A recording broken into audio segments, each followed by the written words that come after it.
Buenos días, hermanos. Es Día del Padre. Felicidades a los papás. Ya lo celebramos la semana pasada. Hoy se van todos los papás a ser festejados, si es que los festejan. A los que sí, disfrútenlo. Carnita asada y todo eso. Muy bien. Nosotros vamos a retomar nuestro estudio. La semana pasada hicimos un alto para celebrar a los papás. Hoy vamos a empezar con el primer paso en el orden de la salvación, la elección. Y el nombre del tema es elección incondicional, porque partiendo de que Dios elige, haciéndonos preguntas sobre lo que ya hemos estudiado en la naturaleza humana, tenemos que decir que cuando Dios elige no se basa en lo que la persona ha hecho o en lo que la persona hará, porque como lo mostramos bíblicamente, la Biblia afirma que desde la concepción soy un ser malvado, ¿verdad? Separado de Dios. Acuérdate que bueno, solo Dios. Todo aquel que no sea Dios o que no esté en Dios, que no obedezca perfectamente, es malo.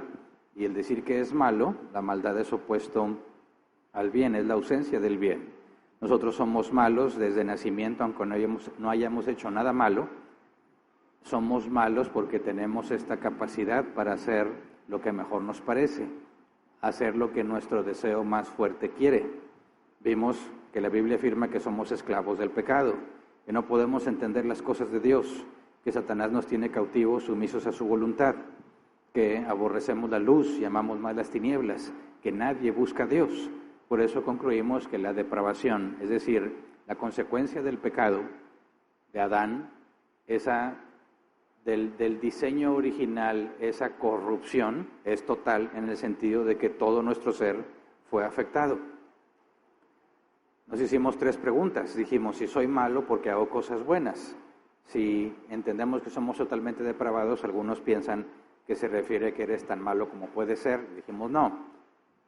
Aunque estamos totalmente depravados, aún tenemos la capacidad natural y la capacidad moral para hacer el bien. Hacemos cosas buenas porque no hay nadie que nos impida hacer el bien. Sin embargo, tenemos una limitante. No podemos hacer solo el bien. Y eso lo podemos ver por experiencia propia. No puedes dejar de pecar, ¿verdad? Siempre decidimos según nuestro deseo más fuerte. Y el problema que Jesús dijo, esta es la razón de la condenación, que la luz vino al mundo, pero los hombres amaron más las tinieblas. El problema es que nosotros tenemos la capacidad de hacer lo que nos parece mejor, lo que nuestro deseo más fuerte nos dice, y constantemente decidimos, a pesar de que sabemos que es contrario a Dios, decidimos hacer lo que más queremos hacer. Entonces sí, aunque somos totalmente depravados, tenemos la capacidad moral, la capacidad natural para hacer el bien, pero no podemos hacer solo el bien. Después dijimos, si soy malo de nacimiento, ¿realmente tengo el libre albedrío? ¿Realmente puedo decidir lo que hago? Y demostramos que sí. Hablamos del compatibilismo, ¿verdad? Sostenemos que aunque las decisiones pueden estar predeterminadas, aún así son libres. Una persona decide libremente si hace lo que desea hacer, aunque esos deseos tengan causas previas. Tenemos la explicación, ¿verdad? Si en lo que yo he vivido, en las cosas que yo he experimentado, me lleva a desear ciertas cosas, por ejemplo, aquellos que quizás no tuvimos acceso a una alberca desde niños o era difícil, era un evento especial, yo creo que muchos se identifican, apenas ven a la alberca y ya se quieren meter al agua. Pero quienes están acostumbrados a tener alberca en su casa, no les importa mucho meterse en la alberca. Ahorita en este calor se nos antoja mucho estar en la alberca, pero si la alberca la tuviéramos todos los días en nuestra casa, nos daría igual. Entonces, sí hay una causa que determina mi deseo, ¿verdad? Yo, como no tuve, ni tengo todavía, quizás después, una alberca en mi casa, como que no soy muy fan, pero puedo entender que el deseo de decir, vengo del trabajo, ¿cómo me gustaría llegar a mi alberquita con una bebida bien fría, nada más a relajarme? No puedo, pero estoy seguro y conozco personas que tienen alberca y no piensan eso. Para ellos no les llama la atención. Entonces podemos decir que aunque hay causas que determinan mis deseos, aún así, Si nadie me obligó, si yo decidí libremente seguir mi deseo, entonces decido con libertad. Por lo tanto, la postura del compatibilismo afirma que las decisiones están determinadas, pero siguen siendo libres porque la persona actúa conforme a sus propios deseos y no bajo coacción externa, ¿verdad? Y eso es lo que la Biblia afirma, que Dios ha predeterminado todas las cosas, y es lo que vamos a estudiar partiendo de este tema de la elección y la predestinación. Dios ha predeterminado todas las cosas, sin embargo decidimos libremente. Y la última pregunta que nos hicimos es, si Dios me hizo malvado, ¿por qué me culpa? Dijimos, o hay que recordar la pregunta, ¿tú eres pecador porque pecas o pecas porque eres pecador? Respondimos esa pregunta. ¿Eres pecador porque pecas o pecas porque eres pecador? Es decir, hay personas que piensan que nacen neutras y hasta que pecan son pecadores, es decir, son pecadores porque pecan. Pero la Biblia afirma que tú pecas porque eres pecador. La pregunta la podemos reformular así. ¿Estás enfermo porque tienes fiebre o tienes fiebre porque estás enfermo? No es el hecho de que tenga fiebre lo que haga que me enferme, sino al revés. Dado que estoy enfermo, tengo fiebre. Y eso es lo que Jesús dijo. Al árbol lo conoces por sus frutos. El buen árbol no da mal fruto y el mal árbol no da buen fruto. Cada uno de sí mismo saca el bien o el mal que va a hacer. De manera que el pecado es como la fiebre, revela que yo tengo una naturaleza pecaminosa, revela que yo soy pecador. Entonces, si realmente yo peco porque soy pecador, entonces si Dios me hizo así, ¿por qué me culpa? Lo respondimos, que dado que el hombre natural tiene la capacidad de hacer el bien y el mal, ¿verdad? Y tiene la libertad para decidir, y los hombres, todos, han pecado conforme a sus propios deseos, y no porque los hayan obligado, entonces el hombre es responsable por su pecado. Y Dios, que es justo, le dará el mal de pena que corresponde. ¿Se acuerdan del mal de pena? Hay 3 tipos de mal: mal natural, mal moral y mal de pena. Mal natural, fenómenos meteorológicos, tsunamis, terremotos, etcétera, que provocan mucho daño, sufrimiento, ¿verdad? Adversidad. No podemos responsabilizar al hombre por esos, a menos que tú te hayas expuesto a situaciones así, ¿verdad? Oye, vives a un lado del volcán y el volcán es muy propenso a que erupcione, pues obviamente te va a ir mal, ¿verdad? Pero tú no eres responsable de que el volcán erupcione. Ese es el mal natural. El mal moral es el que tú haces libremente en perjuicio de otro. Y el mal de pena es el mal que debes experimentar por hacer el mal moral, ¿verdad? Es la consecuencia que viene con el castigo justo por lo que hiciste. Si tú eres expuesto ante las autoridades porque hiciste algo equivocado y te toman la foto y sales en las noticias y sufres vergüenza, tu familia padece necesidad porque te encarcelaron, todo ese sufrimiento y adversidad, el responsable no es la ley que le administró el castigo, sino que es el justo pago por las malas acciones de ese delincuente. Entonces, dado que el hombre es responsable de su pecado y dado que Dios es justo, tú vas a sufrir el mal de pena que te corresponde, de forma justa y proporcionada. Por eso, aunque tú eres malo de nacimiento, eres responsable y Dios va a descargar su ira sobre todo el que hace injusticia. Eso fue para terminar el tema de la depravación total y las objeciones más comunes que salen. Y dijimos que para poder estudiar el tema de la elección, primero era necesario entender la naturaleza del hombre, porque si realmente estamos totalmente depravados, ¿cómo es que algunos se salvan? ¿Verdad? ¿Cómo es que tú y yo, si somos salvos, terminamos aquí, si la Biblia dice que nadie busca a Dios? Ahora, los cristianos cuando se enfrentan a este tipo de preguntas deciden en base a su experiencia. Ellos hacen memoria y dicen, no, yo sí andaba buscando a Dios, ¿verdad? Yo dije, tengo muchos problemas, necesito que alguien me ayude, ¿dónde puedo encontrar a Dios? Y hay personas aquí entre nosotros que anduvieron en distintos lugares, en distintas iglesias, incluso de distintas religiones, andaban buscando a Dios. Y algunos dijeron, aquí lo encontré, y aquí se quedaron. Y hay otros que siguen buscando. Pasaron por aquí, no les satisfizo y fueron a buscar a otra parte. Entonces, si la Biblia dice que nadie busca a Dios y las personas dicen, no, yo sí lo busqué, aquí hay algo que tenemos que resolver, ¿lo buscaste o no? El punto es que la Biblia afirma que no. Y si tú eres esclavo del pecado, sumiso a la voluntad de Satanás, no puedes entender las cosas de Dios, ¿cómo es que libremente estás aquí? Por eso es necesario entender el tema de la elección y la predestinación, que es lo que vamos a empezar a estudiar hoy, pero lo vamos a separar. Primero la elección para ver con profundidad qué es lo que la Biblia dice al respecto, porque yo he conocido cristianos que afirman que el tema de la elección y la predestinación no es bíblico. Afirman que no es bíblico, que eso no está en la Biblia. Y hoy vamos a demostrar que sí está en la Biblia. Primero el tema de la elección, qué significa la elección y por qué decimos que es incondicional, y luego el tema de la predestinación. Y el tema de la predestinación es más polémico que el de la elección. Hablar de elección o predestinación siempre genera polémica entre los no cristianos y entre muchos que se dicen cristianos. Por eso tenemos que saber explicarlo de forma correcta. Primero entenderlo bien para saber qué es lo que creemos y por qué. ¿Qué aplicación tiene para nuestra vida eso? Que tiene muchas aplicaciones para poder saber cómo se lo explicamos a otro. Entonces, vamos a empezar recordando la regla de oro. ¿Se acuerdan que hay un versículo en palabras del apóstol Pablo que se le llama la regla de orada o la regla de oro o la cadena de oro, donde nos dice que Dios siguió una serie de pasos para concretar su salvación? Vamos a leerlo en Romanos 8, 28 al 30. Dice, ahora bien, sabemos que Dios dispone todas las cosas para el bien de quienes lo aman, los que han sido llamados de acuerdo con su propósito. Porque a los que Dios conoció de antemano también los predestinó a ser transformados según la imagen de su Hijo, para que Él sea el primogénito entre muchos hermanos. A los que predestinó también los llamó. A los que llamó también los justificó. Y a los que justificó también los glorificó.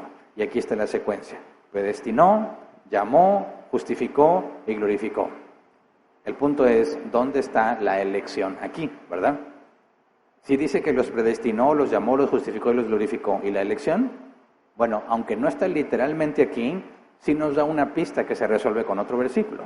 Pero antes de empezar a estudiar, vamos a orar así como estamos. Señor, te rogamos que nos ayudes a entender lo que dice tu palabra. Vamos a estudiar pasajes que pueden ser difíciles de comprender, Señor, si no tienes la base correcta, si no tienes el Espíritu Santo, si no tenemos la disposición para abrir la mente y poder juzgar y decidir en base a lo que dice la Biblia, no en base a nuestra experiencia, no en base a lo que nos enseñaron, sino en base a lo que está escrito.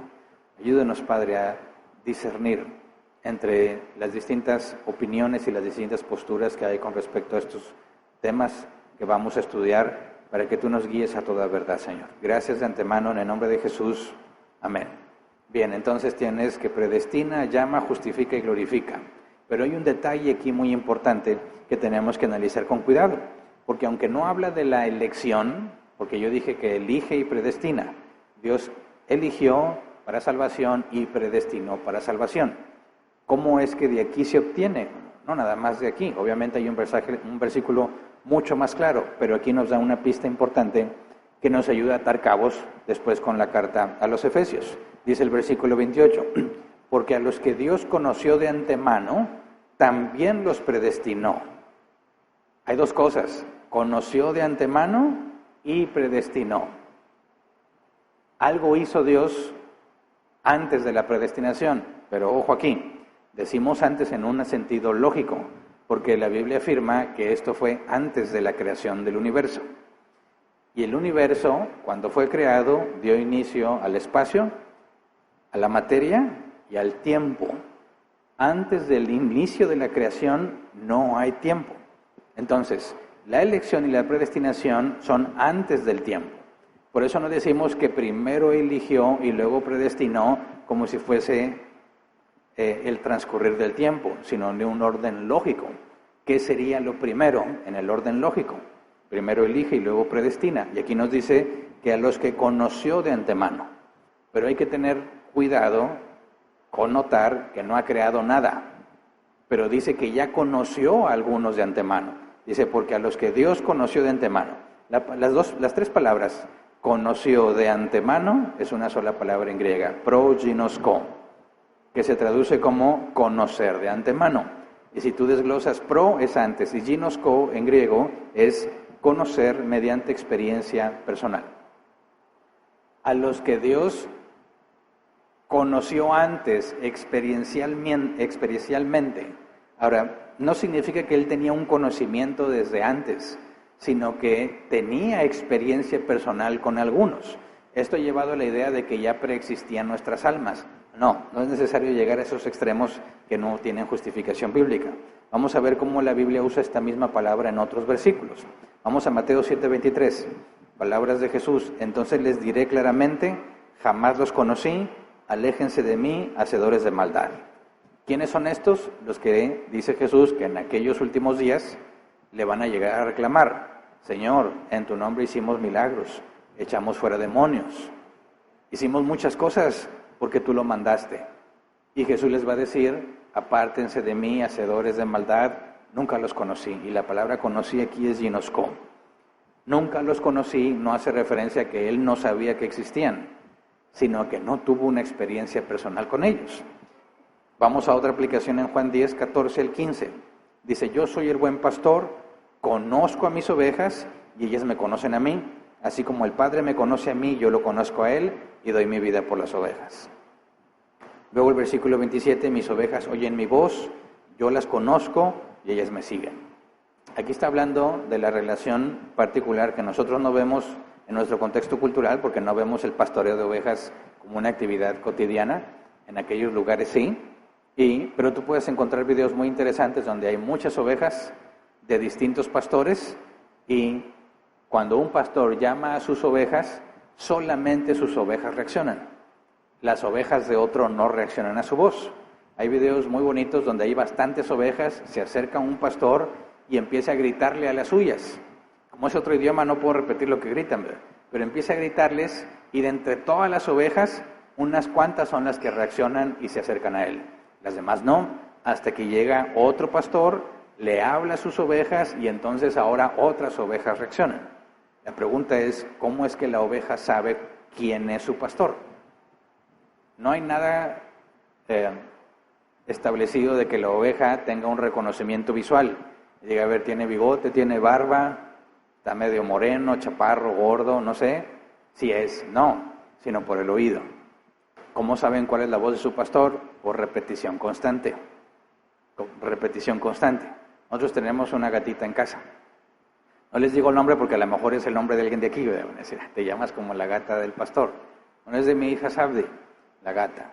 Y la gata, cuando alguien habla en la casa, mira, sabe cuando la regañan, no importa quién la regaña, siempre entiende. Cuando le dices, no, se va corriendo y luego empieza a quejarse. Y se enoja. Ok. Pero hay una voz en particular que siempre que la escucha, empieza a llorarle y a maullarle para que le abran la puerta o algo. Y es la voz de mi hija Sabdi. Apenas vamos entrando a la casa y escucha, además, yo llego, ¿y dónde está la gata? La gata ni me hace caso, ella en su mundo. Okay. Llego, hablo, platicamos, estamos todos hablando en la casa porque no está mi hija Sabdi y la gata no dice nada. Pero en cuanto llega Sabdi y dice, hola, la gata empieza a maullar, que la quiere, que la cargue, etc. ¿Por qué su voz en particular? Porque ella le da de comer. Cada que le da de comer, le habla, y le habla por su nombre. Y entonces asocia, ¿verdad? Eso es la referencia a la que Jesús dice, mis ovejas me conocen, yo las conozco. No está hablando de un conocimiento en el cerebro, no está hablando de algo que sabes, está hablando de una relación cercana y personal. Ahora, esto es lo interesante, que dice la Biblia que a los que conoció de antemano, Dios conoció de cerca, amó de cerca a algunos, aún antes de crearlos. ¿Cómo es eso posible? ¿Cómo es que Dios puede amar a alguien? ¿Cómo puede conocer a alguien antes de que lo cree? Bueno, es que Dios no está sujeto al tiempo, ¿verdad? Dios no está sujeto al tiempo. Dios no dice, voy a crear a Hernán y vamos a ponerle atención a ver cómo es su carácter. Vamos a ver cómo reacciona. No, Dios ya sabe todo lo que voy a hacer. ¿Cómo lo sabe? Porque Él me hizo tal como soy. Y todo lo que ha pasado en mi vida, Él lo ha ordenado. Por eso vamos a tener que estudiar con detalle la predestinación. Dado que Dios predestinó todas las cosas que van a saber en mi vida, Dios sabe perfectamente cómo soy, qué haría, qué no haría, y aún dada una circunstancia, cómo reaccionaría, porque Él me hizo tal como soy. De esta manera, aún antes de que yo sea creado, aún antes de que Dios diga, y sea la luz, como dice Génesis, Dios ya sabe exactamente cómo soy. Y decidió amarme. ¿Me explico? Ahora, cuando dice, porque me estoy adelantando un poco porque no hemos visto el versículo de Efesios, pero a los que conoció de antemano, también los predestinó. Así que hay una acción previa a la predestinación que tiene que ver con ciertos individuos, no con todos, porque sabemos que no todos se salvan, ¿verdad? Entonces, Dios amó a algunos de forma especial y también los predestinó. Vamos a Efesios 1, 4 al 6. Dice, Dios nos escogió en Él antes de la creación del mundo para que seamos santos y sin mancha delante de Él. En amor nos predestinó para ser adoptados como hijos suyos por medio de Jesucristo, según el buen propósito de su voluntad, para alabanza de su gloriosa gracia que nos concedió en su amado. Y aquí está el punto. Nos escogió en Él antes de la creación del mundo para que seamos santos y sin mancha. Dice, en amor nos predestinó. Aquí está el punto. Nos escogió en Él. La palabra escogió se traduce como elegir o seleccionar. Te eligió y en amor te predestinó. Dios, antes de predestinar, amó a unos y los eligió. Pero el punto es que, si es antes de la creación del mundo, Dios sabe cómo vas a ser. Él no necesita esperar que pase el tiempo, te hizo tal cual eres, te ama y te predestina. Todo antes de que dijera, sea la luz, para que fuese la luz y todo el universo fuera creado. Entonces, este punto es clave para entender cómo es que algunos se salvan. Si yo desde que nací soy malo, si siempre decido lo que mi deseo más fuerte quiere, y claro que he pecado muchas veces y tristemente, como dice Romanos 7 y 8, voy a seguir pecando porque sigo en este cuerpo de muerte. ¿Cómo es que yo me puedo salvar? Porque Dios me eligió y en amor me predestinó antes de que todo fuera creado. Por eso es que algunos se salvan. Porque fíjate, nuevamente, si todos somos malos de nacimiento, somos esclavos del pecado, no podemos entender las cosas de Dios, estoy cautivo de Satanás, mi voluntad está sumisa a la voluntad de Él, aborrezco la luz, amo más las tinieblas, no busco a Dios, ¿cómo es que me salvo? Porque Dios me eligió para salvación. No porque yo haya hecho algo que merezca la salvación, porque ya he pecado, no la merezco, sino porque Él me eligió. Ahora, este tema genera mucha polémica, no en lo que yo he dicho, porque si tú te sabes elegido, tú dices, qué buena noticia, me eligió a pesar de cómo soy, ¿verdad? Pero surge mucha polémica porque dice, ¿y qué pasa con los que no se salvan? ¿Por qué no se salvan los demás? Si Dios eligió a algunos para salvación, los que no se salvan, ¿por qué no se salvan? Y algunos dicen, pues porque Dios no los eligió. Así que Dios eligió salvar a unos y a otros no. Y aquí es donde surge la queja. ¿Cómo es posible que me digas que Dios no quiere salvarlos a todos? ¿Cómo es posible que me digas que Dios quiso salvar solo a algunos y casualmente tú estás entre ellos? ¿Alguna vez te han dado esa objeción? Ahora, esa objeción la he escuchado de cristianos y de no cristianos.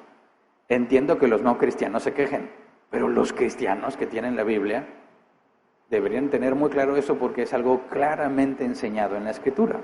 El punto es que algunos me han dicho así, sería injusto que Dios salve a unos y a otros no.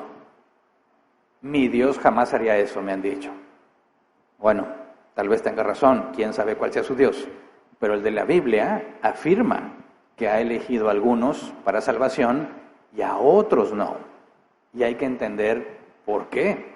Porque se oye, mira, yo entiendo que los que defienden que Dios sí quiere salvar a todos, pero los hombres no se dejan, yo entiendo que a ellos les preocupa algo. Les preocupa que Dios sea percibido como injusto. Les preocupa que la gente diga, ese Dios no merece ser alabado, no merece ser honrado, no merece ser adorado. ¿Qué clase de Dios dice tú sí, tú no? Debería salvarlos a todos. Yo entiendo esa preocupación porque yo mismo la sentía y la defendía. Yo no llegué al cristianismo con este entendimiento de la doctrina bíblica.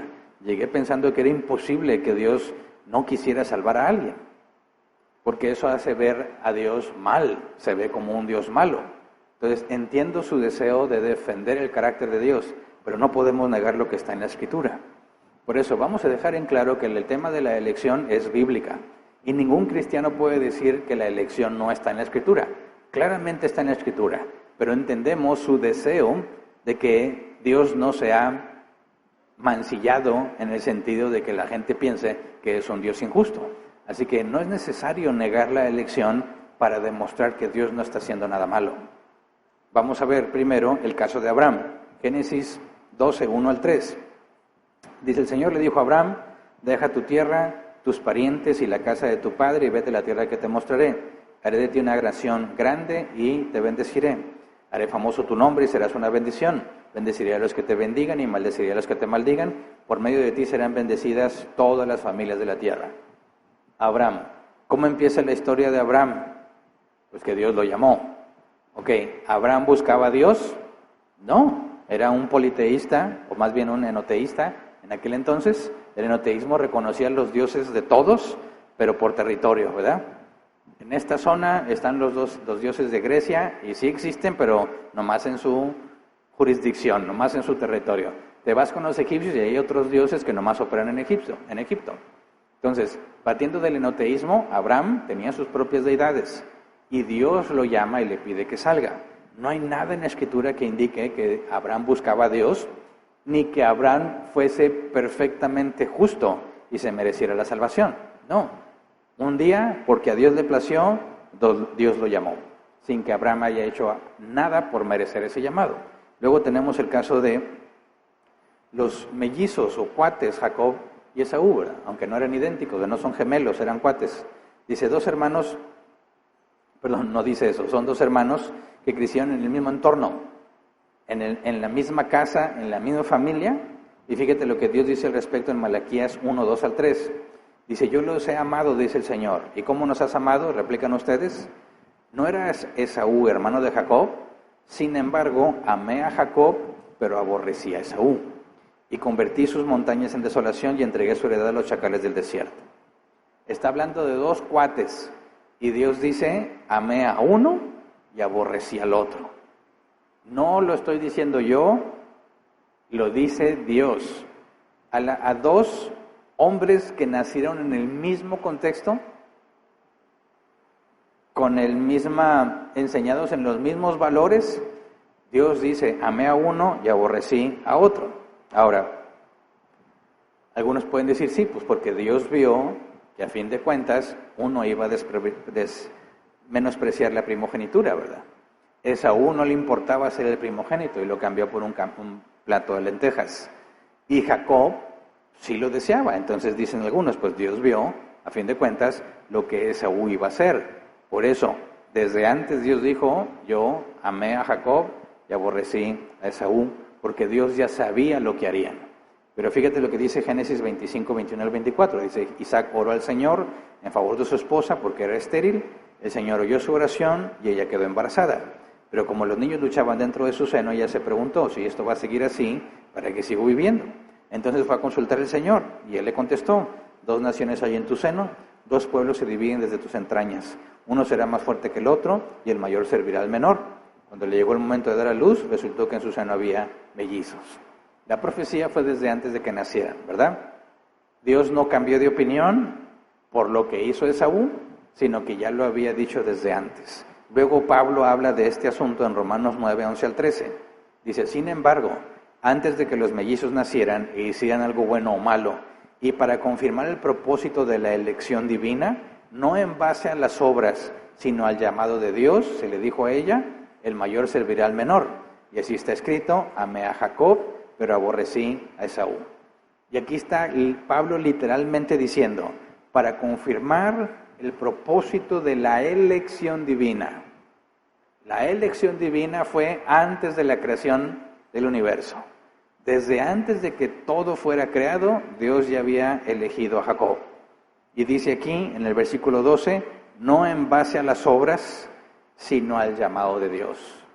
Entonces, decir que Dios fue a ver el futuro y vio que Jacob sí iba a elegir quedarse con Dios y que Esaú no, y que por eso Dios los eligió, es contrariar la Biblia.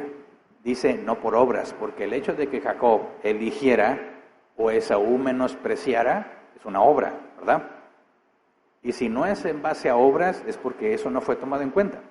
Cuando veamos la predestinación vamos a ver por qué uno sí quiso a Dios y otro no. Pero hasta este punto, Dios no se basó en las acciones de los seres humanos, porque entonces ya sería por obras, ¿verdad? Sería una recompensa. Después tenemos otro caso donde Dios eligió a Josué, hijo de Jacob. Génesis 37, 5 al 8.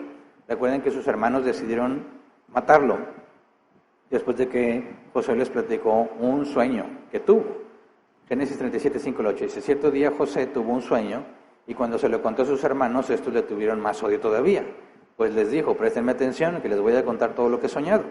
Resulta que estábamos todos nosotros en el campo atando gavillas. De pronto mi gavilla se levantó y quedó erguida, mientras que las de ustedes se juntaron alrededor de la mía y le hicieron reverencias.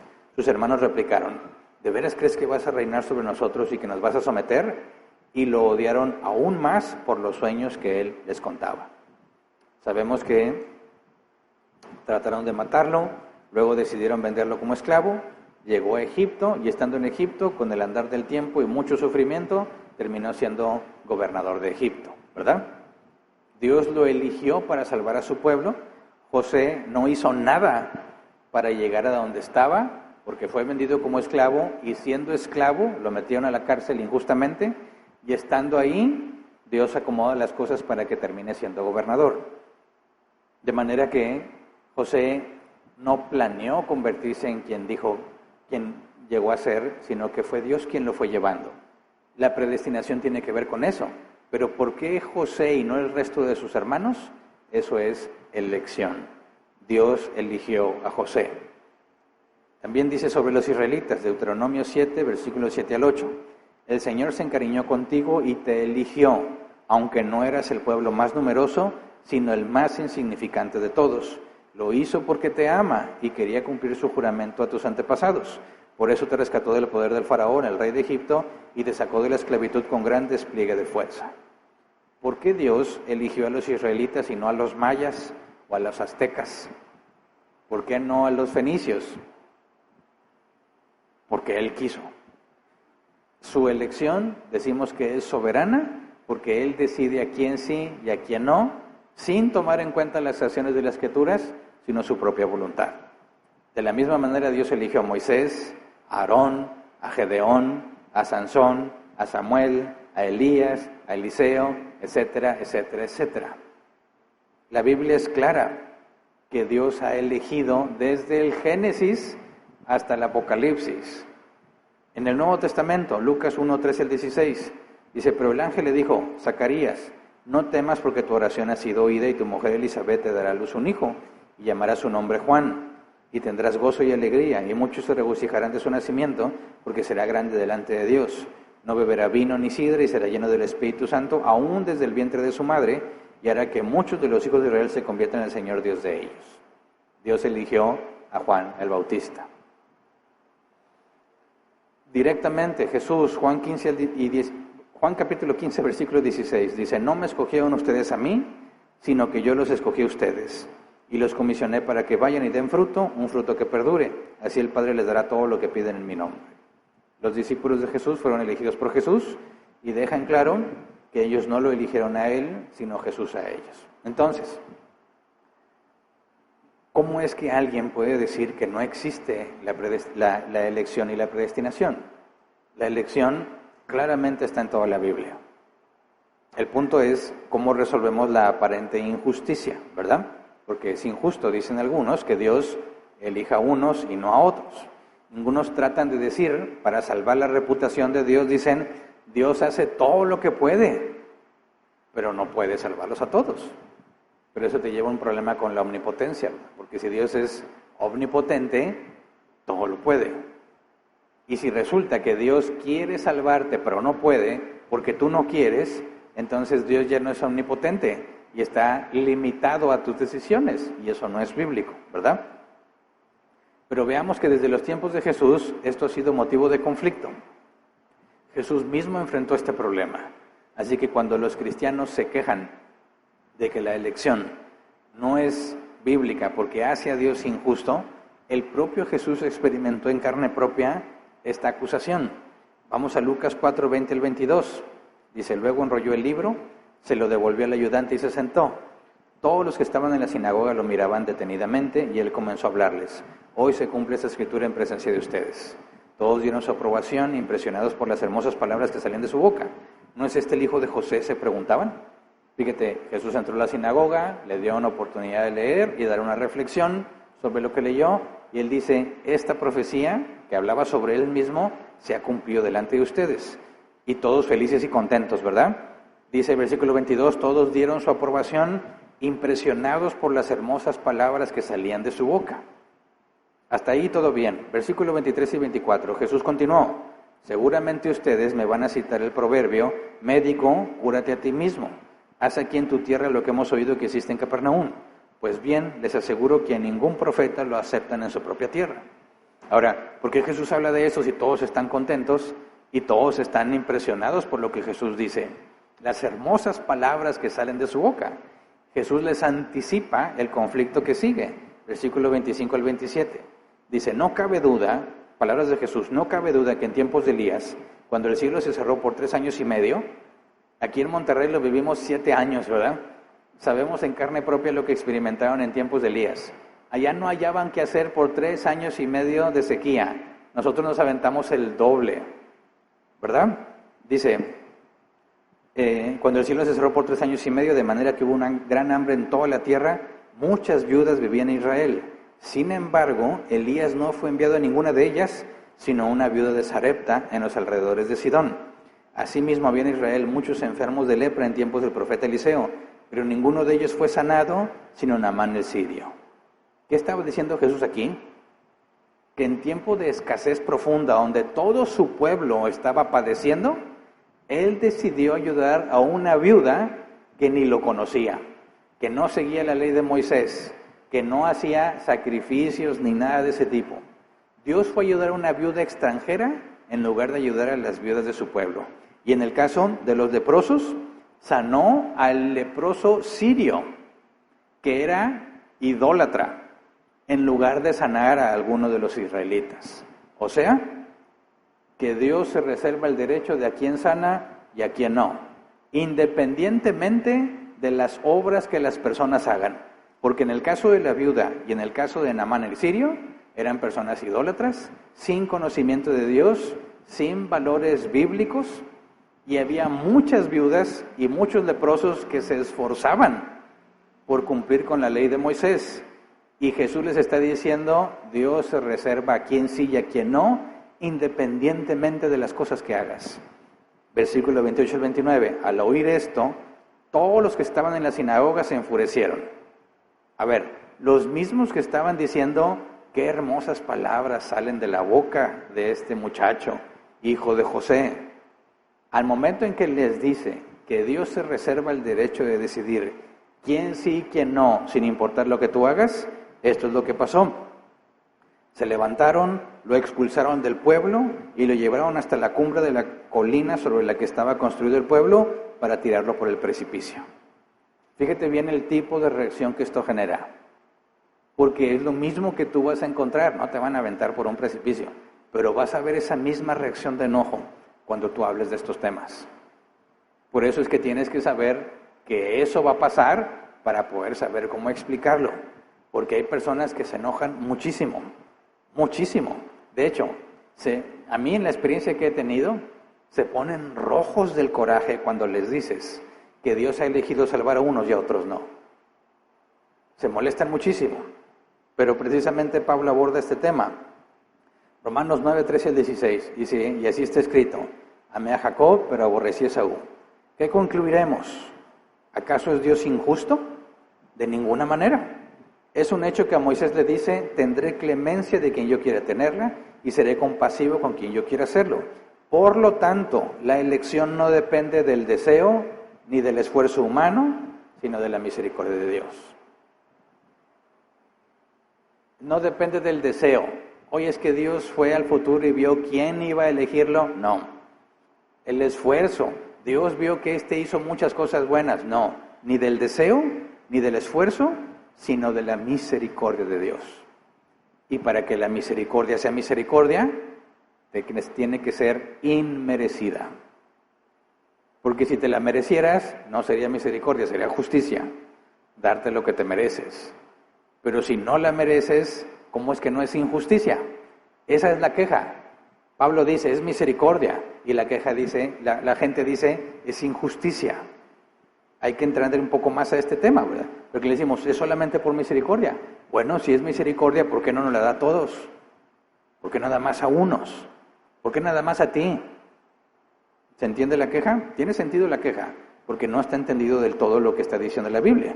El punto es que Dios no está obligado a tener misericordia de nadie. De nadie. Fíjate lo que me parece que fue Spurgeon, Charles Spurgeon, lo que dijo. Dijo, los hombres se quejan diciendo que la elección de Dios es injusta. Imagino que ellos escogieron a sus esposas, pero no quieren que Cristo elija a su novia. ¿Se entiende? ¿Quién es la iglesia? La novia de Cristo. El conjunto de personas que han sido salvadas. Pero todos éramos pecadores. Todos tenemos un cuerpo de muerte. Dios eligió quienes salvaría. Dios eligió a su novia, ¿verdad? Y Spurgeon dice, los que se quejan de la elección y están casados, seguramente ellos sí escogieron con quién casarse, pero no quieren que Dios elija a su novia. ¿Entiendes? La elección de Dios para salvación, decimos que es incondicional, porque no se basa en lo que tú hayas hecho, ni en lo que hubieras querido hacer, ni en lo que harás en el futuro. Es incondicional porque no depende de ninguna condición que la persona tiene que cumplir. La elección es bíblica, Dios afirma que fuimos elegidos y además Pablo nos enseña que es incondicional porque no depende del individuo. Decimos entonces que la salvación no depende de nuestras obras. Efesios 2, 8 al 9. Porque por gracia ustedes han sido salvados mediante la fe.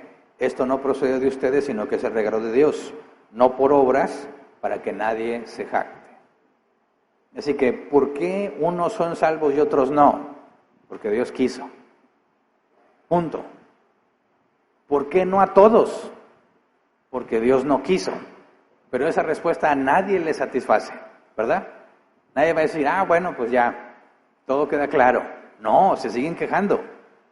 ¿Cómo va a ser posible que Dios no quiera salvar a alguien? ¿No se supone que Dios es bueno? Dios es bueno. Sin embargo, se reserva el derecho de a quién salva y a quién no. Ahora, fíjate bien, un cristiano que se ha esforzado por hacer el bien, sabe perfectamente que no es bueno, ¿verdad? Porque no puedes hacer todo el bien que quieres y el mal que no quieres hacer termines haciéndolo. Es lo que dijo Pablo en Romanos, ¿verdad? Entonces, si Dios se hubiese basado en el futuro para ver qué haría yo, nunca me hubiera elegido, ni a ninguno de ustedes. Todos seríamos condenados, porque ninguno busca a Dios, y todos hacemos lo que nuestro deseo más fuerte nos pide. Entonces, la elección es el origen de todas las cosas, el origen de todos los seres humanos para determinar el camino que van a seguir. Acuérdate del compatibilismo, todo está determinado, sin embargo tus decisiones son libres. Desde el principio Dios dice, ustedes se salvan, ustedes no. Y eso marca la pauta para el camino que toda persona sigue en su vida. Efesios 1, 4 al 6. Dios nos escogió en Él antes de la creación del mundo para que seamos santos y sin mancha delante de Él. En amor nos predestinó para ser adoptados como hijos suyos por medio de Jesucristo según el buen propósito de su voluntad, para alabanza de su gloriosa gracia que nos concedió en su amado. Predestinados. Griego priorizó, ordenar con anticipación. Dios eligió y luego dio la orden. Este se salva. Punto. ¿Podría alguien evitarlo? Imposible. ¿Pero qué me dices de los que no se salvan? Dios dijo, este no se salva y ordeno que no se salve. Y ahí genera conflicto. ¿Cómo es posible que Dios ordene? Primero no me elige y no nada más no me elige, ordena con anticipación. ordena que yo me pierda. ¿Cómo va a ser eso justo, verdad? Bueno, Tito 1:2 dice, nuestra esperanza es de vida eterna, la cual Dios, que no miente, ya había prometido antes de la creación. Nuevamente, los que son salvos lo tenían prometido antes de ser creados. Segunda de Timoteo 1:9.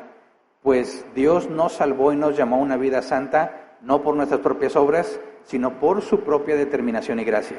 Nos concedió este favor en Cristo Jesús antes del comienzo del tiempo. Así que es muy claro. Desde antes de que incluso yo fuese planeado, si es que fui planeado, antes de que pasara por la mente a mi madre que podría estar embarazada, podría tener un hijo, no nada más ya había sido elegido, sino que Dios ya había ordenado, Hernán se va a salvar. Ahora, yo no lo sabía y nadie lo sabía. Hasta que llega un 6 de octubre de 1996, donde Dios me hace nacer de nuevo y yo me entrego a Cristo de lleno. Y te puedo afirmar, nadie me obligó, lo hice libremente. ¿Cómo fue que yo, siendo un pecador, hago esa decisión? Lo vamos a estudiar más adelante, porque está en el Ordo Salutis. Pero el punto es que lo que Dios eligió y ordenó antes de la creación del mundo, vino a cumplirse en un momento del tiempo. Sin que yo participara, sin que se me preguntara y sobre todo sin que yo lo merezca, ¿verdad? Todos los que han sido elegidos por Dios en la Biblia, Abraham, Jacob, José, Moisés, Sansón, Gedeón, Elías, Eliseo, todos fueron elegidos incondicionalmente. Algunos a pesar de ser bien necios como Jonás, ¿verdad? Como Moisés, que decía, no, yo no quiero ir, manda a otro. Como quiera vas. Es que yo no soy bueno para hablar. Bueno, pues va a hablar Aarón, pero como quiera vas. Dios, a pesar de nosotros mismos, nos eligió para salvación. Entonces, si Dios me salvó a mí a pesar de mí mismo, ¿por qué no salvó a otro? Nada le costaba. ¿No hace eso a Dios injusto? No. Y Jesús explica una parábola que, fíjate, en mi experiencia, cuando les hablo de esta parábola, se callan la boca. Los que estaban bien enojados y así rojos de la cara, no puede ser. Después de esta parábola, se tienen que quedar callados. Por eso es importante que la entendamos. Mateo 20, 1-7. Dice asimismo, palabras de Jesús, al reino de los cielos se parece un propietario que salió de madrugada a contratar obreros para su viñedo. Acordó darles la paga de un día de trabajo y los envió a su viñedo.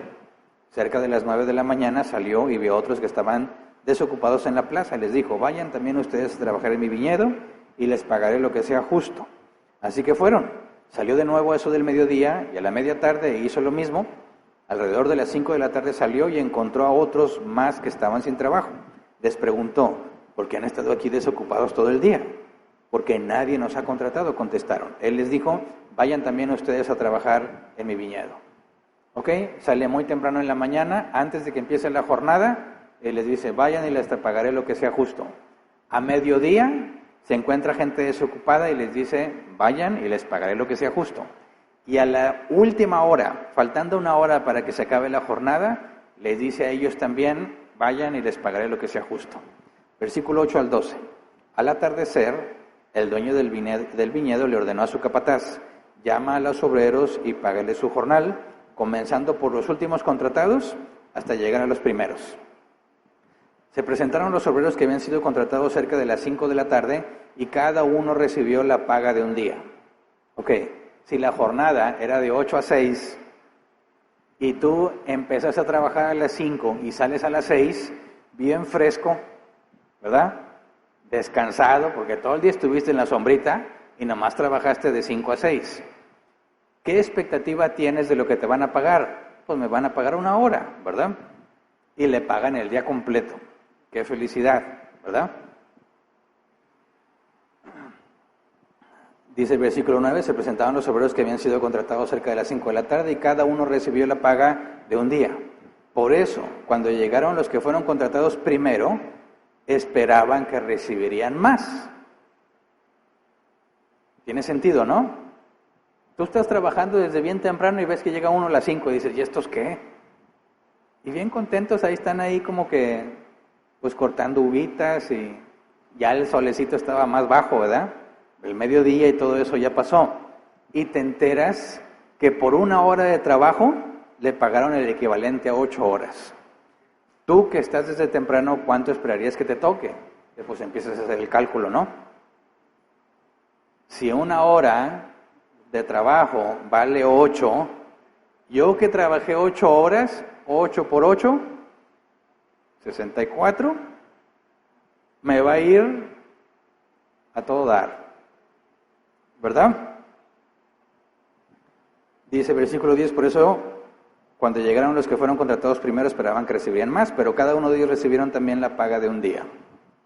Les dieron sus 8 horas igual que el que trabajó 1. Al recibirla, comenzaron a murmurar contra el propietario. Estos que fueron los últimos en ser contratados trabajaron 1 sola hora, dijeron. Y usted los ha tratado como a nosotros que hemos soportado el peso del trabajo y el calor del día. ¿Tiene sentido la queja? ¿Te identificas con la queja? Porque esta es la queja más común de todas las personas. ¿Por qué a él sí y a mí no? ¿Verdad? ¿Por qué a él sí y a mí no? Respuesta de Jesús.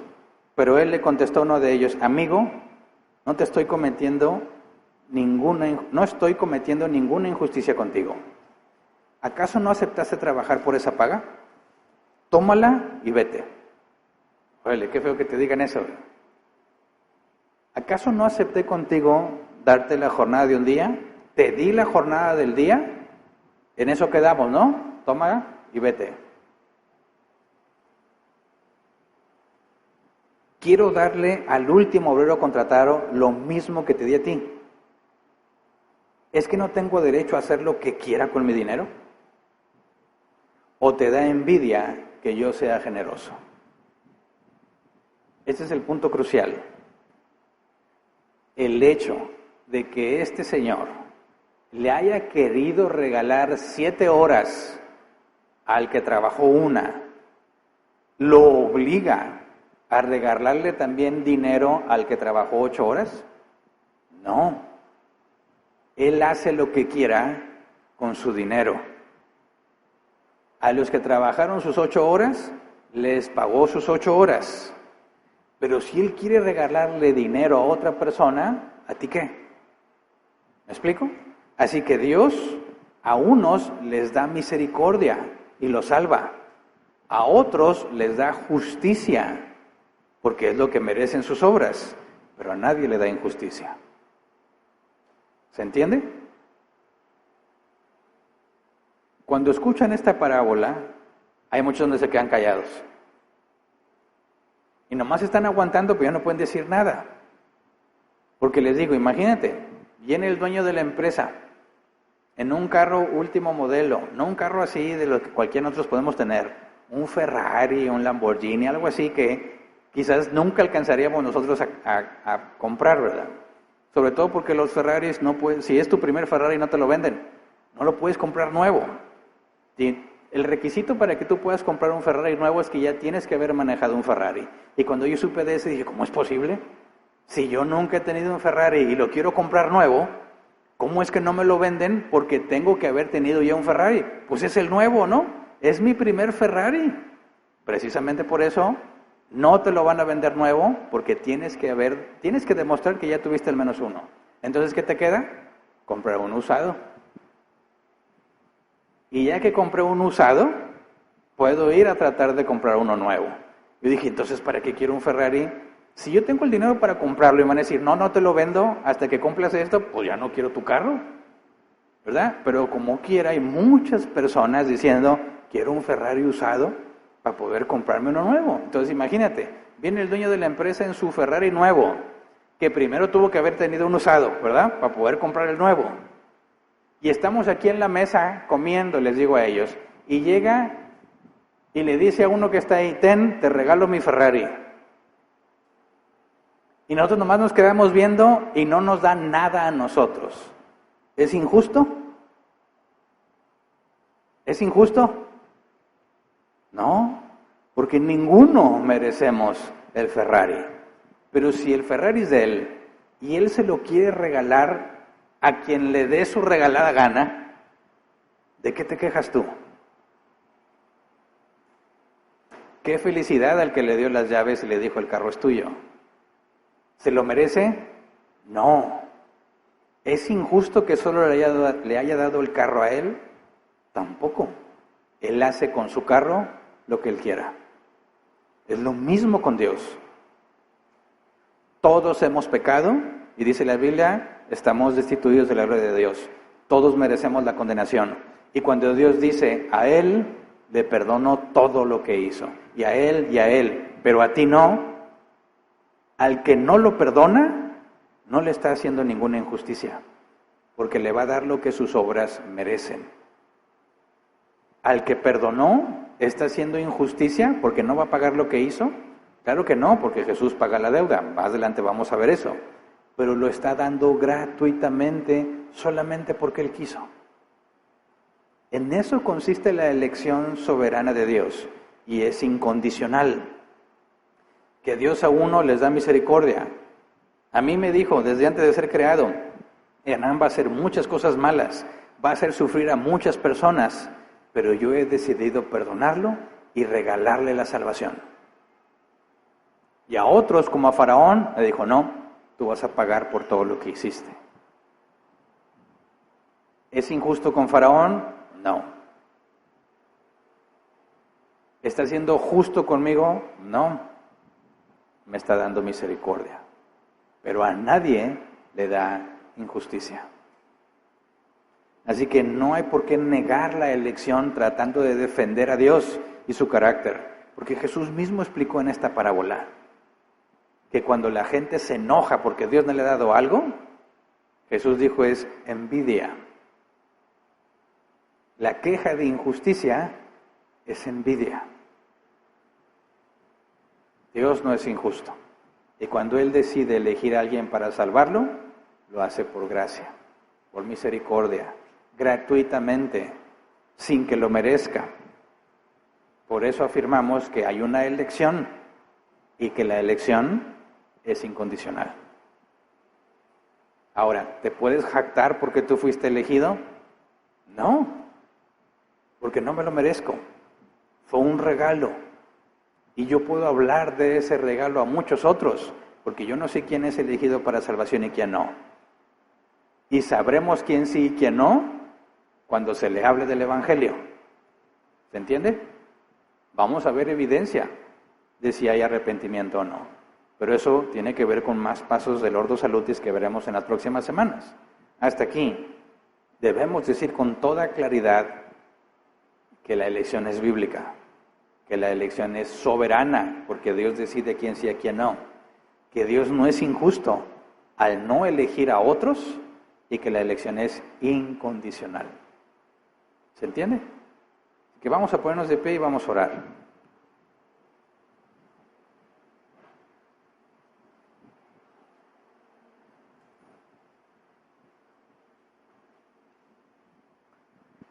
Algunos me han dicho, entonces, ¿qué hago yo para ser salvo si depende de Dios? ¿Qué responderías tú? ¿Qué puedo hacer entonces si Dios ya eligió? La Biblia da otro versículo muy importante. Dios no rechaza a un corazón contrito y humillado. Hablar de la elección y la predestinación no significa que no hay esperanza. Al contrario, dado que nosotros no sabemos quiénes están escritos en el libro de la vida, nadie puede echarle una ojeada para saber quién está ahí. La única forma en la que podemos saber es obedeciendo lo que dice el Evangelio, porque la Biblia afirma que Dios manda a todos los hombres que se arrepientan. ¿Quieres la salvación? Arrepiéntete de tus pecados y síguelo. Y los que se quejan y me dicen, es injusto, les explicas la parábola, ya no se pueden quejar de injusticia. Les digo, sigue a Cristo. No quieren. No estoy seguro. No me convences. ¿No te quejabas que no te había elegido a ti? Humíllate ante Cristo. Deja de vivir según tu estándar. básate en el estándar bíblico, haz lo que Él manda y la salvación no se te va a negar. Dios no rechaza un corazón contrito y humillado. Y cuando dicen que no, digo, ahí está el punto. Esta es la condenación, que la luz vino a los hombres. Te he hablado del Evangelio, te he dado la buena noticia, te he explicado que tú tienes alcance en la salvación y aún así no quieres salvarte. No te puedes quejar si eres condenado. Ahora, nosotros haríamos lo mismo. A mí me ofrecieron el cristianismo, me hablaron de Cristo varias veces antes de que yo me rindiera y dije que no me interesaba. ¿Por qué un día sí me interesó? ¿Por qué un día sí? Eso lo vamos a ver cuando estudiemos el llamado. Pero hasta aquí, si tú eres salvo, la esperanza consiste en que a pesar de todos nuestros errores, mi salvación no está en juego. Porque Él, sabiendo todo lo que yo iba a hacer, aún así me amó. Y eso me da tranquilidad. Eso me da paz.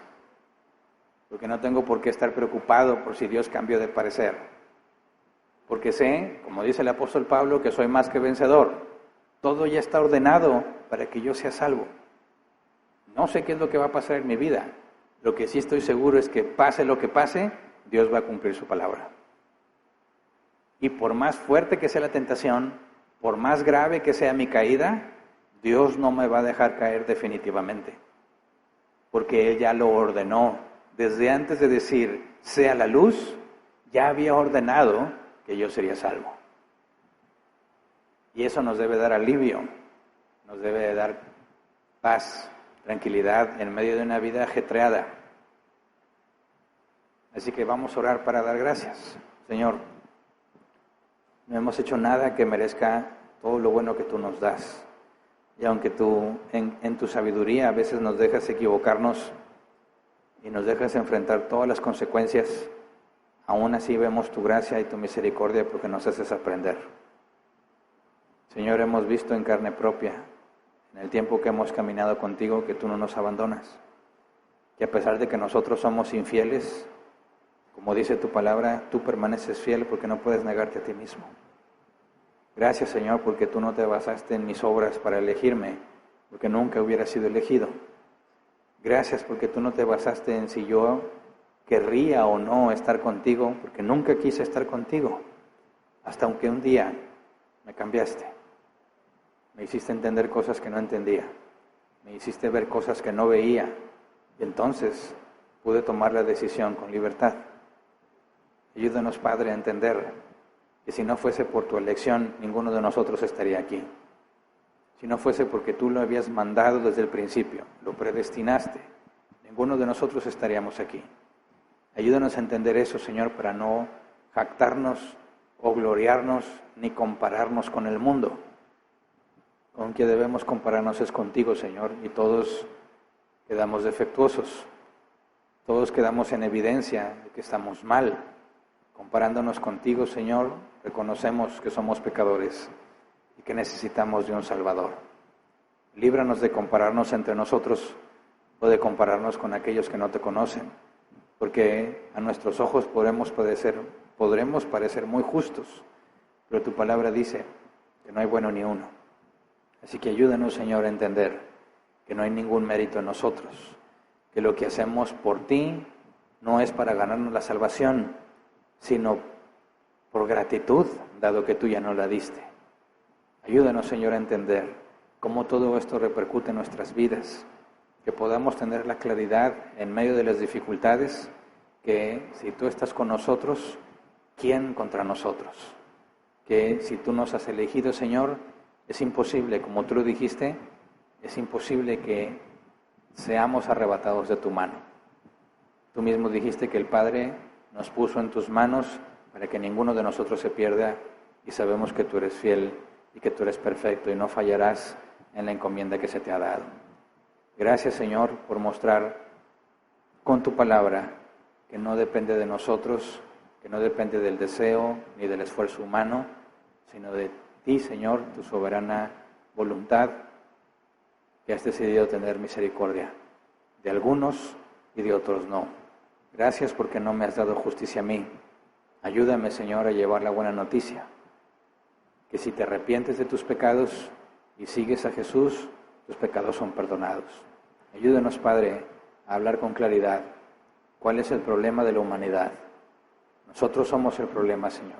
El mal no viene de afuera, el mal está dentro de nosotros.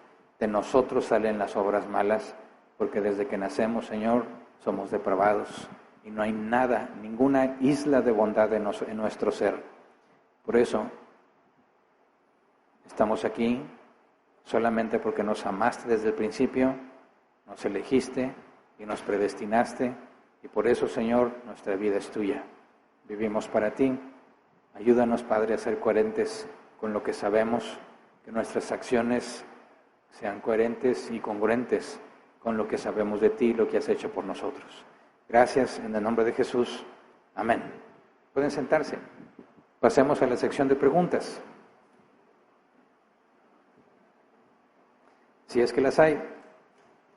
Si hay, muy bien, 15 minutos a tratar de responderlas. Dice la primera pregunta, David, buen día, pastor. Dios le bendiga, gracias. ¿Podría explicar el siguiente pasaje, Romanos 9:21?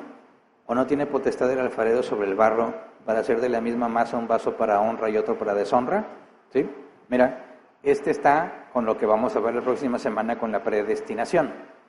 Me enfoqué solamente en la elección, Dios eligió, pero la predestinación tiene que ver con lo que Dios ordenó que sucediera. Ahora, así como lo mencioné brevemente, así como Dios ordenó que yo sea salvo, también ordenó que otros no sean salvos. Y surge de nuevo la queja. ¿Cómo me voy a salvar si Dios ya ordenó que no me salvara? ¿Verdad? Es imposible entonces que yo me salve si Dios no me eligió y no me predestinó. Y algunos dicen, es injusto que Dios haya creado personas con el único propósito de ser condenadas. Y aquí es donde surge la pregunta de Pablo, que obviamente está tratando de hacer un punto, ¿verdad?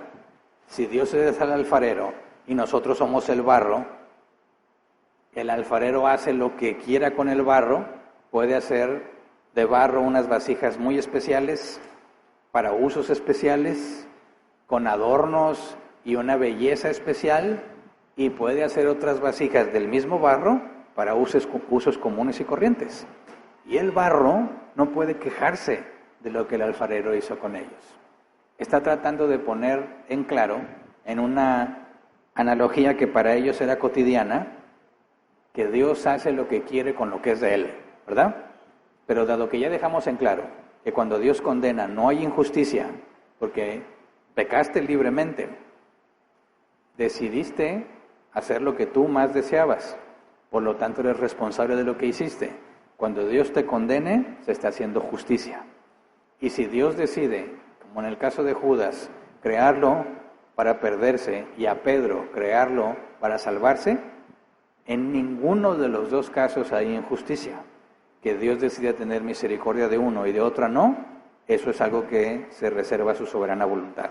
Entonces, cuando veamos este tema de la predestinación, nos vamos a enfocar más en detalle en resolver este tipo de cosas, porque la Biblia habla de que Dios endurece a unos y hay que entender qué significa eso.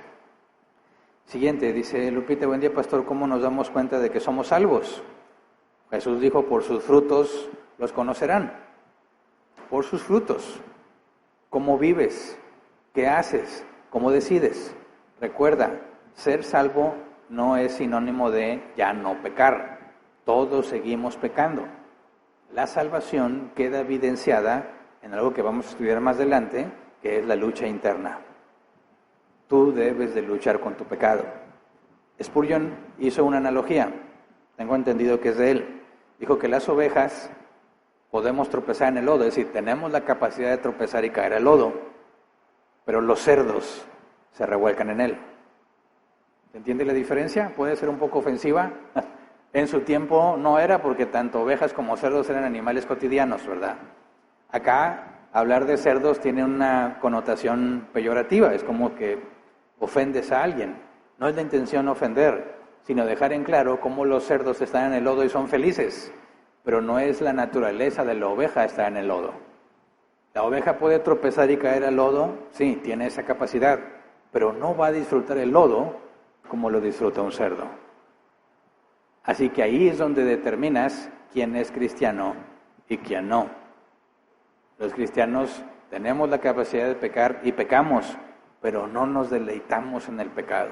No es una práctica ese pecado, es una lucha constante contra el pecado. Pero si eres del mundo, pecas, y la Biblia dice, no nada más pecas tú, sino que te alegras con los que pecan como tú. Y es algo que les da orgullo, es algo que los hace sentir bien, es algo que disfrutan. Ahí está la diferencia entre quién es salvo y quién no. Siguiente, dice, buen día pastor, ¿cómo responde un arminiano? 1 Timoteo capítulo 2 versículo 4, el cual quiere que todos los hombres sean salvos y se vengan al conocimiento de la verdad. Ellos mencionan que ese versículo refleja el carácter de Dios en cuanto a su bondad. Y luego viene otra, ok.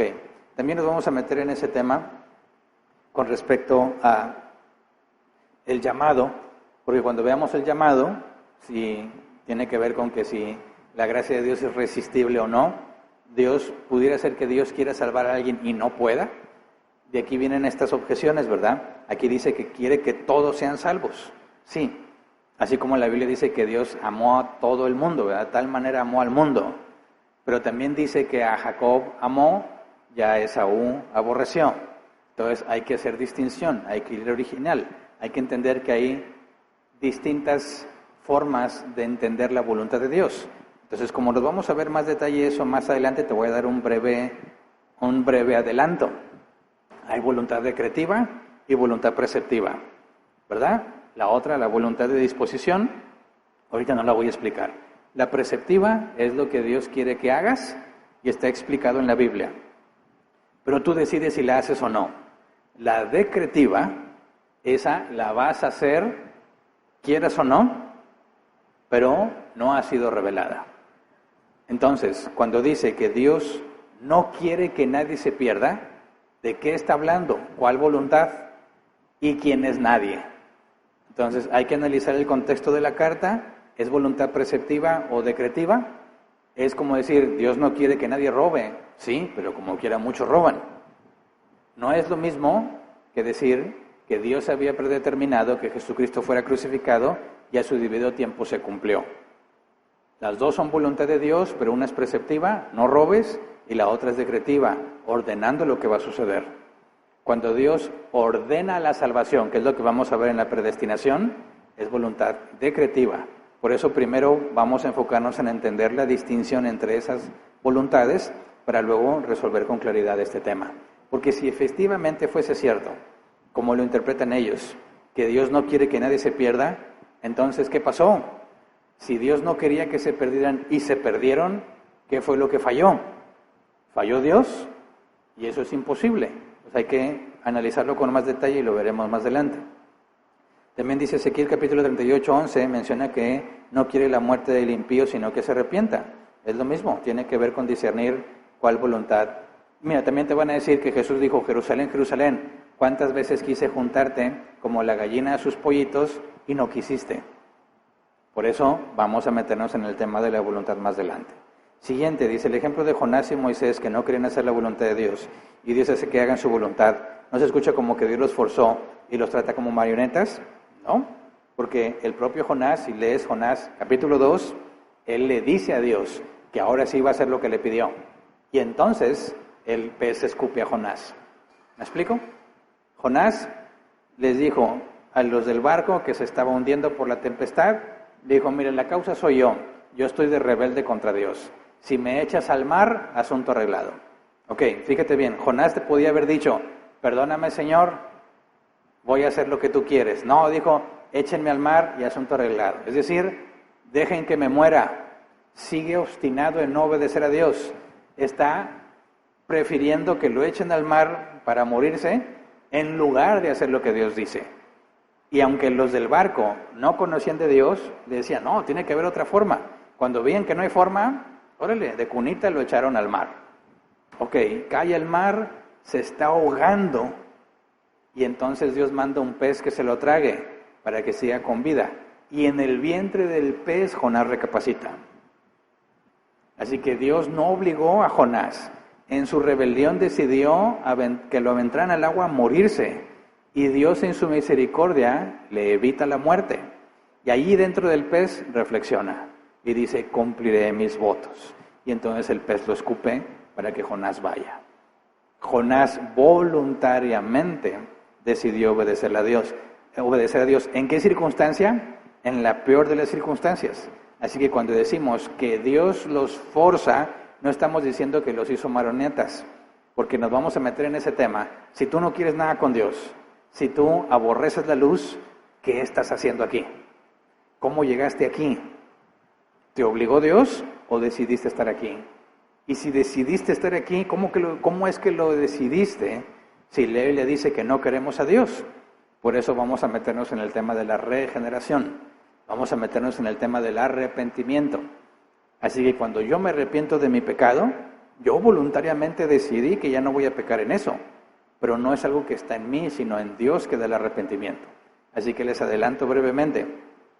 Cuando decimos que Dios cumple su voluntad, no es a pesar de tus decisiones, sino usando tus decisiones.